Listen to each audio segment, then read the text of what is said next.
We were at her cousin's housewarming party in Phoenix. Laughter filled the backyard, drinks were flowing, and the fire pit cast dancing shadows across the white stone walls. Everything looked perfect, until it wasn't. I was 3 beers in when Emily stood up, wine glass in hand, and made the announcement that snapped my spine in half. "We had been together for almost 6 years," she said casually, as if she were narrating a rom-com. "But I'm not sure if Jason's the guy I want to spend forever with." The laughter stopped. Everyone looked at me. My stomach sank. Then she laughed, loud, theatrical. "I mean, maybe if you had a better job, or looked like a model." She glanced at her cousin Vanessa and smirked. "But nah, you're a loser, and I don't love you." I blinked, tried to smile like it was some sick joke. I even chuckled, hoping she'd say, "Just kidding, babe." But she didn't. She just tossed back the rest of her wine and walked off with a guy in a too-tight shirt who I'd never seen before. I didn't sleep that night. I drove home while she stayed there, probably getting drunker, laughing louder, maybe doing things she knew would rip me apart if I ever found out. But I already knew. I felt it in my bones. That wasn't a slip-up. That was her pulling the trigger on something she'd been hiding for a long time. This wasn't about a better job or model looks. This was about something filthier. By morning, I had 124 missed calls from her, and 5 knocks at my door. I didn't open it. I sat on the other side with my head against the wood, listening to her cry, then scream, then beg. "Jason, please." I was drunk. It was just a joke. "You know I love you, baby." I didn't move. My hands were trembling. I looked around our apartment. The pictures on the wall suddenly looked like lies. That trip to San Diego? Fake smiles. The way she clung to me in front of her friends? Just for show. The birthday video she made last year?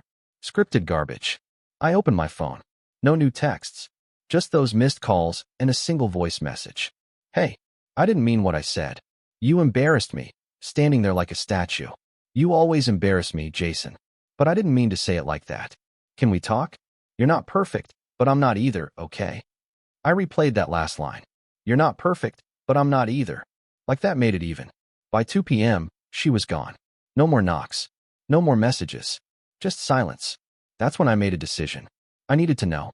I wasn't going to sit in this limbo wondering if she just ran her mouth or if she ran to another man's bed. So I did something I hadn't done in 6 years. I went through her tablet. The one she left behind, probably thinking I'd be too noble to ever touch it.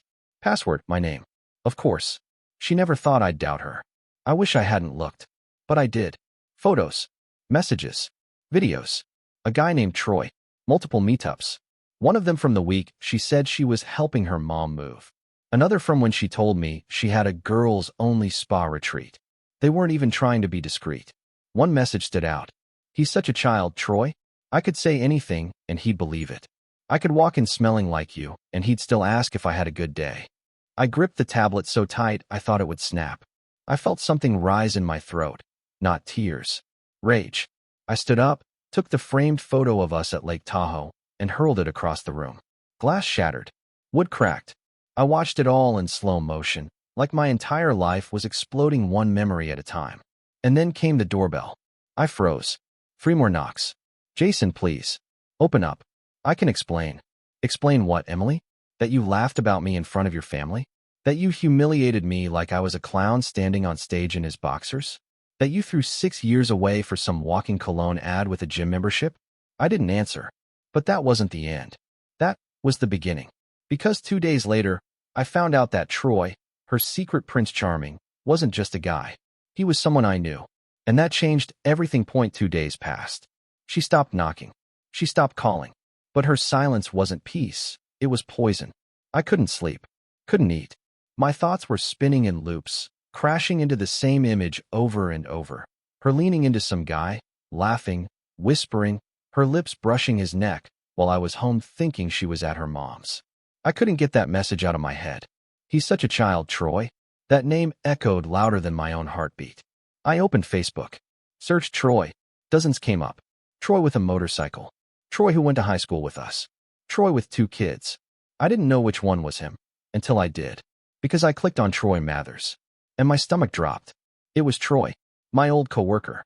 We worked together for 2 years at the dealership. He was the guy I trained. The guy I shared lunch with. The guy who met Emily once at our company Christmas party and said, Damn, bro, she's a 10. You better lock that down. Apparently, he'd been unlocking her ever since. I remembered that night. She'd worn a red dress, the one with the slit up her thigh. Troy had been staring. I noticed, but I didn't say anything. I trusted him. I trusted her. Stupid. I looked deeper. His Instagram had pictures from Cancun. Just last month.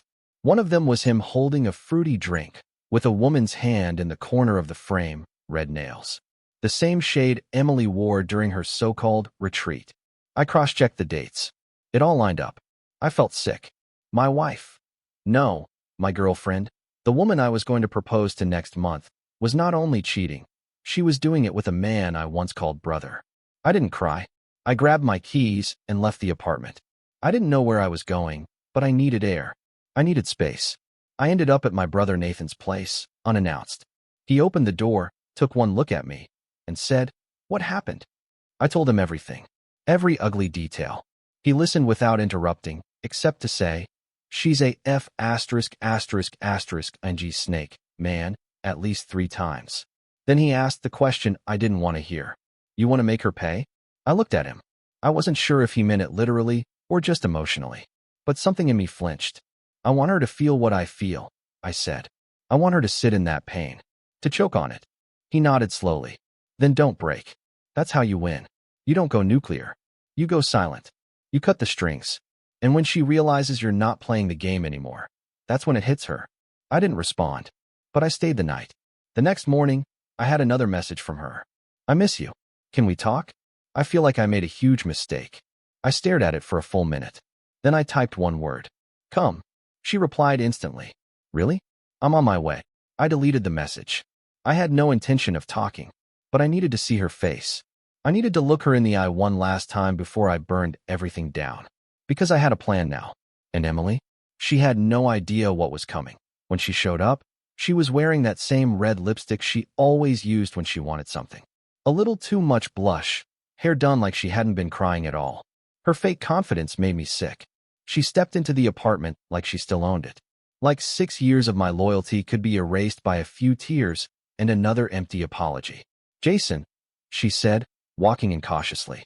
"I didn't think you'd actually let me come." I didn't answer. I just stared at her, arms crossed, letting silence do the talking. She dropped her purse on the couch, our couch, and reached for me like I was still hers. I stepped back. "Oh," she said, blinking. "Okay, I deserve that. I know I do." "Cut the performance," I said coldly. "You're not here to fix anything. You're here because Troy kicked you to the curb or stopped replying." Her mouth opened slightly. "Caught. No rehearsed line ready. You think I don't know?" I asked, my voice rising. "You think I'm that stupid?" She looked away. I took a deep breath and walked toward the coffee table, picked up the tablet. "You left this behind." She froze. I opened it and tapped a photo. "This was you in Cancun, right? Red nails, gold anklet." I guess the girls' only retreat was just missing one detail. It wasn't girls only. Emily sat down, slowly, like her legs had gone numb. "Jason, I messed up. I was confused. You were. Don't you dare make this about me." I held up the screen. "You called me a child in your messages. Said I was too dumb to notice. That I'd believe anything you told me." Her eyes welled up, finally. I was angry. I was scared. "You've been so distant lately." I almost laughed. "Distant?" I said. "You stood up in front of your family and humiliated me. That wasn't distance. That was war." She started crying. "Troy doesn't mean anything. He was just a distraction?" I finished. "A way to remind yourself you could still manipulate someone? Or was it because he has abs and no real morals? Or maybe because he isn't working a job you think is beneath you?" She reached for my hand. "I made a mistake. One mistake. One." I yanked my hand away and opened another folder. Screenshots of dates, receipts, messages, evidence. Try 17. Her expression shifted. Just for a second. It was subtle, but I caught it. The flicker of annoyance, not shame. Her mask cracked. "Okay," she said, standing up. "So what? You went through my stuff. You stalked me. You're acting like a psycho." My blood ran cold. "Are you serious right now?" I said. "You destroyed everything. You lied, cheated, humiliated me, and now I'm the psycho." She shrugged. "You're always playing the victim. Maybe if you had more ambition, I wouldn't have looked elsewhere." There it was. The truth. raw, cruel, and dripping with venom. You know what? I said, stepping aside and opening the door.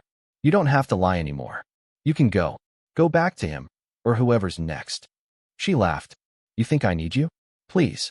You're a boring little chapter in my book. I smiled. Good, I said. Because your chapter in mine ends now. As she walked out, I didn't stop her. I didn't yell. I didn't cry. I just watched. And when the door clicked shut, I felt something inside me shift. Not pain. Not sadness. Power. The kind of power that comes from letting go of something that's been poisoning you for years.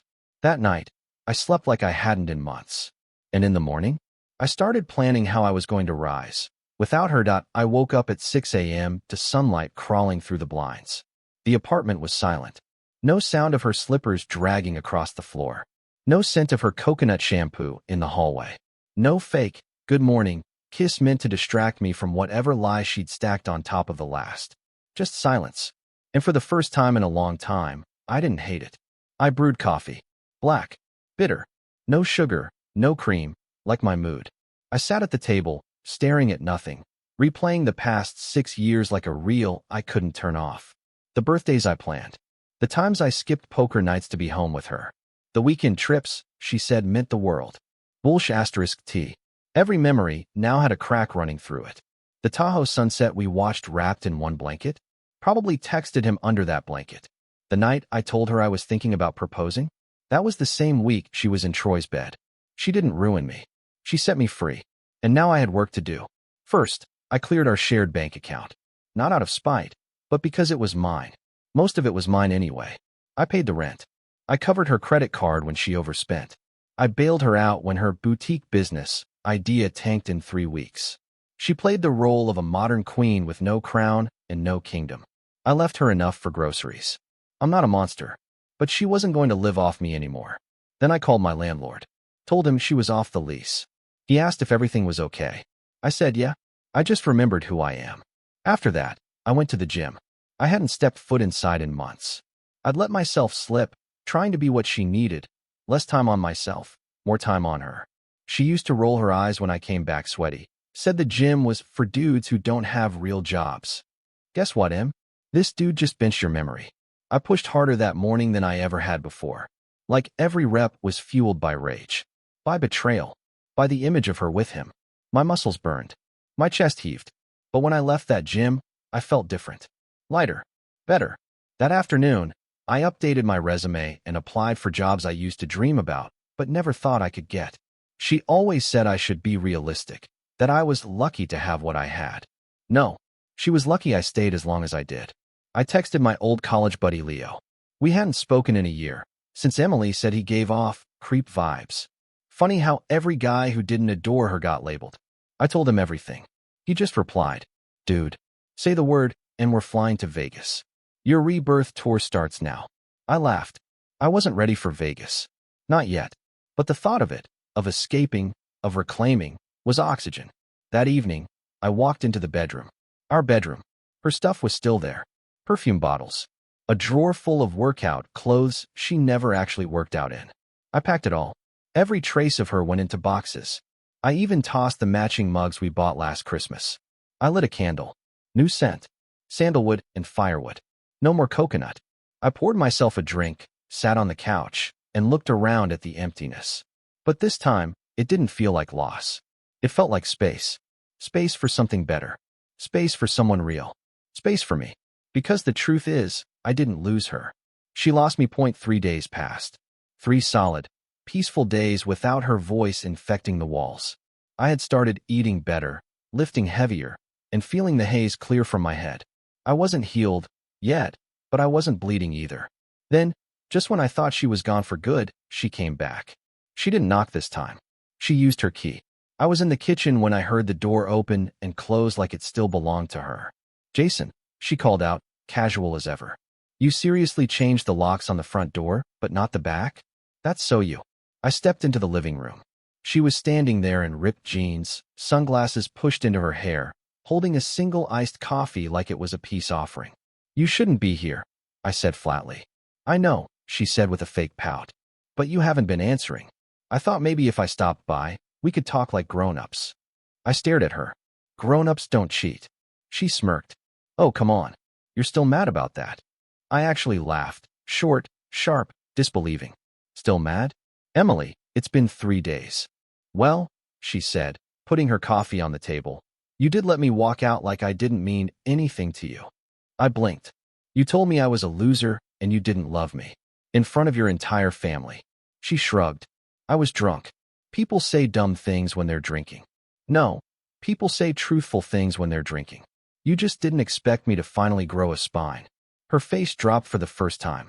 She didn't like that version of me. The one that didn't flinch when she spoke. The one who didn't fold under guilt trips or nostalgia. She picked up a photo frame from the shelf, one she'd left behind, probably on purpose. You remember this trip? She asked softly. Yeah, I said.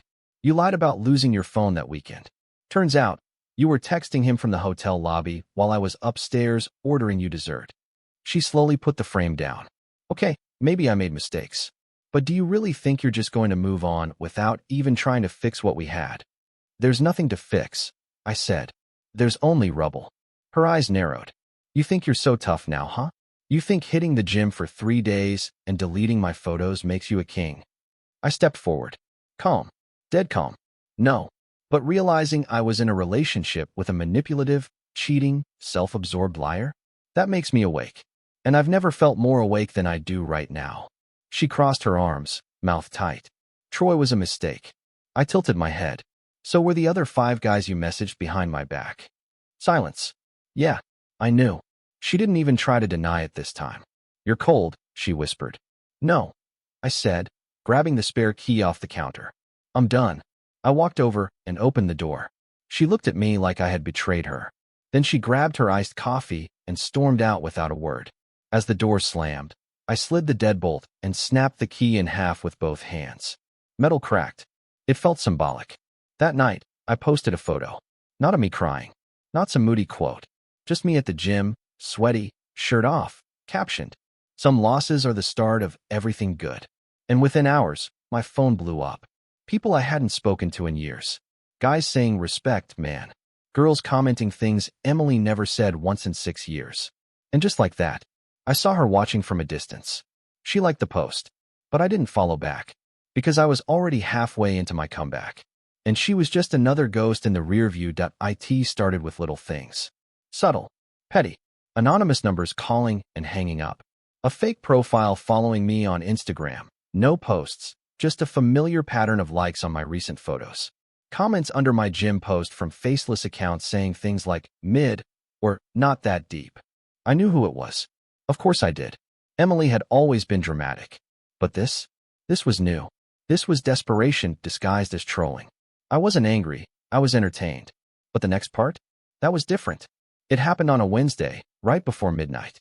I had just finished a late-night lift and was tossing my gym clothes into the laundry when I heard a knock on the door. A knock I knew. I didn't move at first. Just stood there, shirtless, sweaty, staring at the door like it might vanish. Then the voice came. Jason, it's me. Of course it was. Please open up. I just want to talk. I brought your favorite. Those peanut butter cookies from that bakery on 5th. I stayed quiet. More knocking. You really gonna make me stand here like this? She said, her voice trembling, whether from tears or bad acting. I couldn't tell. I opened the door.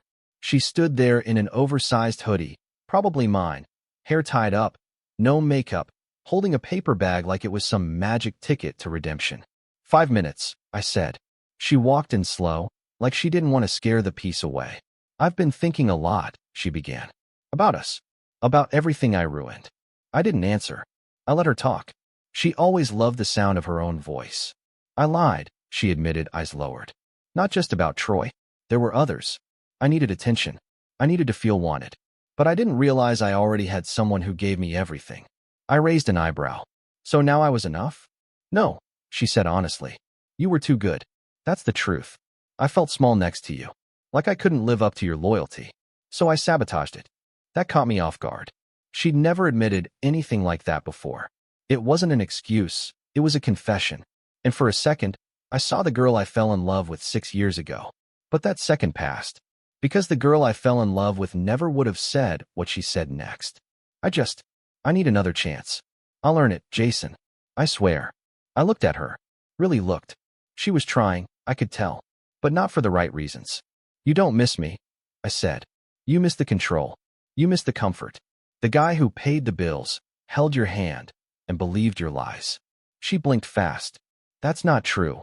Then why didn't you come back until after I started shining? Silence. You didn't come to fix things, I continued. You came because I moved on, and you hate being replaced. Tears filled her eyes. You're not the only one who can move on, she said. Don't act like you're perfect. You flirted too. I saw it. With who? I asked, genuinely curious. She hesitated. That girl you work with. Samantha. She likes you. I almost laughed. Samantha's married. With a kid. And I've never even been to lunch with her. Emily dropped her gaze. Exactly, I said. This is what you do. You project. You deflect. You destroy. She sniffed. So that's it. After everything, we're just done? We've been done since the night you told a room full of people you didn't love me. I walked to the door and opened it. She stepped forward, then stopped. I'll regret this, she whispered. You already do. She left. And this time, I knew it was final. Because when ghosts knock and you don't answer, they fade. And I was already building a life with no room for hauntings. The next morning, I woke up to sunlight and silence again. But this time, it felt different. Not just peaceful, earned. It had been almost 2 weeks since the night she left for good. No more late-night knockings. No fake profiles. No emotional blackmail masked as apologies. The air in my apartment had shifted. I was breathing deeper, smiling more, eating meals that didn't taste like guilt and betrayal. And I wasn't alone anymore. Not in the way you think. Her absence made space. For people, for clarity, and for the version of me I used to bury to keep her happy. That version was back. I had picked up my camera again, something I hadn't done since college. Photography used to be my escape, my thing. Emily always said it was cute, but not a real path. She never saw the beauty in the details the way I did. Now, every frame I captured felt like revenge. Every photo was proof. I could still create without her shadow on my lens. I'd also started hanging out with real friends again. Leo, my brother Nathan, even Micah, the guy Emily once called too immature for me. Turns out, Micah had just been able to smell her toxicity from a mile away, and I was the last one to notice. We went out one night. Just the guys. A rooftop bar downtown, laughter thick in the air, the city lights stretching out around us like a living postcard. And that's when I met her. Not Emily. Her opposite. Her name was Ava. She was sitting at the bar, alone, sipping something dark and elegant. Not dressed to impress, not scanning the room for attention. Just there. Real. Present. And when we locked eyes, there was no game. She smiled first. And I smiled back. We talked for 2 hours straight. No small talk. No fake interest. Just stories. About the books we loved. About heartbreak. About second chances. I didn't tell her everything, just enough. Enough to feel like I wasn't hiding behind the past. She wasn't trying to fix me. She was just listening. And that was new. By the time the night ended, I had her number. But more importantly, I had a feeling in my chest I hadn't felt in years. Hope. The next day, Emily called again. I didn't answer. She texted once. I know you've moved on. I can feel it. It's killing me. I stared at the screen, thumb hovering over the keyboard. Then I locked the phone and slid it into my drawer. Some messages don't deserve a reply. Instead, I messaged Ava. Coffee tomorrow? Her reply came instantly. Yes. Just one word. But it meant everything. I stepped outside onto the balcony. The city buzzed beneath me, full of strangers and stories waiting to be told. I closed my eyes, inhaled deep, and let the last 6 years fall off my shoulders like dead weight. The man she broke? He was gone. In his place stood someone smarter, sharper, stronger. Not because of her. In spite of her. This wasn't just a comeback. This was the return. Of me. 3 months. That's how long it had been since Emily walked out of my life for the last time. 3 months since I looked her in the eyes and chose myself. Since I stopped picking up pieces of a relationship that was never whole to begin with. And now? Now I wake up to messages that don't sting. I check my phone without bracing for chaos. I smile without forcing it. I sleep soundly, not wondering where she is, who she's with, or what new lie she's spinning. Ava and I, we're not racing. We're not rebounding. We're just real. She knows I've been broken. She doesn't try to tape the cracks. She traces them gently, reminds me they're proof I survived. She doesn't make me prove my worth, because she never questioned it to begin with. And that's the difference. The other day, Emily sent one last message. I didn't block her, not out of softness, out of closure. I needed to see the full arc of her unraveling. I saw your post. You look happy. You look different. I am different. I didn't reply, because some stories end better when you don't write the epilogue together. But I thought a lot that night. Not about her, but about who I became because of what she did. And if you're reading this, maybe you're in that place now. Maybe you're where I was, sitting in the wreckage, trying to figure out what the hell just happened. Let me tell you what I wish someone had told me. 1. Betrayal isn't about you. It feels personal, it cuts deep, but it's not because you lacked something. It's because they lacked integrity. They couldn't handle the weight of being loved by someone real. So they chose temporary distractions over permanent value. 2. You don't need closure from them. Closure doesn't come from explanations. It comes from acceptance. From deciding you've seen enough, felt enough, and that continuing to bleed for their mistakes is no longer your responsibility. 3. Forgiveness doesn't mean returning. I forgave Emily, not for her, but for me, because dragging hate around is like drinking poison and expecting them to suffer. I released it, but that doesn't mean I'd ever let her near me again. Don't become who they were. Don't cheat back. Don't play games. Don't lose your soul trying to hurt someone who already lost theirs. Rise with class. Rise with focus. Your revenge is in your glow-up, not your breakdown. 5. And finally, the best love story starts when you fall back in love with yourself. That's where I began. In the mirror, sweat dripping, hands shaking, eyes red, but alive. Not for her, for me. These days, when I walk into a room, I don't shrink. I don't scan for danger or wonder if someone's going to shatter my trust. I walk tall, shoulders back, knowing I've already been through the fire, and I didn't burn. I learned. I rebuilt. I refused to stay broken just because she couldn't love me right. And maybe, just maybe, if you're reading this at 2 a.m. with your heart cracked open and your stomach twisted in betrayal, you need to hear this. You're not weak for loving deeply. You're not stupid for trusting. You're not broken beyond repair. You're becoming. And one day, sooner than you think, you'll look back at this pain and realize it didn't destroy you. It delivered you to the strongest version of yourself you've ever known.